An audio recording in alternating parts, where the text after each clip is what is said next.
দত্ত রিশরার বাড়িতে এপ্রিল একবার Bidhannagar police কমিশনারেটের police এবং সেখান থেকে রানা রয়েছেন আমার সঙ্গে। রানা, তারা কখন এসেছেন, তারা ঠিক কোন কোন তথ্য বা নথির সন্ধানে এসেছেন শতদ্রু দত্তের রিশরার বাড়িতে?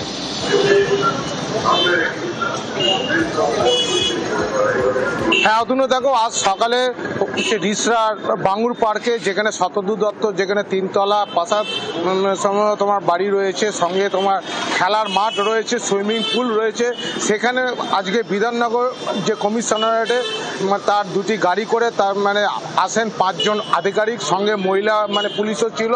তারা প্রথমে রিসরা থানাতে এসে তারপরে বাঙ্গুর পার্কে শতদ্রু দত্তর বাড়িতে যায়। তারা বাড়িতে ভেতরে ঢোকে, তবে বাড়ির ভেতরে যেহেতু তার পরিবারের কেউ ছিল না, শুধু পরিচারিকা ছিল, তার সাথে কথা বলেছেন ও বিভিন্ন ঘরের ভেতরে ঢুকে তারা তল্লাশি চালিয়েছেন। যেটা জানা যাচ্ছে যে এই যে মেসি কাণ্ডে গত 13ই ডিসেম্বর সল্টলেকে যে গন্ডগোল হয়েছিল, এই আয়োজক সংস্থা শতদ্রু দত্তর বিরুদ্ধে যে অভিযোগ উঠেছে, এখন পুলিশ তদন্ত করছে এটাই যে কালো টাকা এখানে ব্যবহার হয়েছে কিনা, সেই কালো টাকার উৎস কোথা থেকে এসেছে সেই বিষয়ে কিন্তু তারা আজকে আসে। তবে পুলিশ কমিশনারের পক্ষ থেকে যে তদন্তকারী অফিসাররা, তারা কিন্তু বিশেষ সেরকম কিছু বাড়ি থেকে সিজ করতে পারেনি।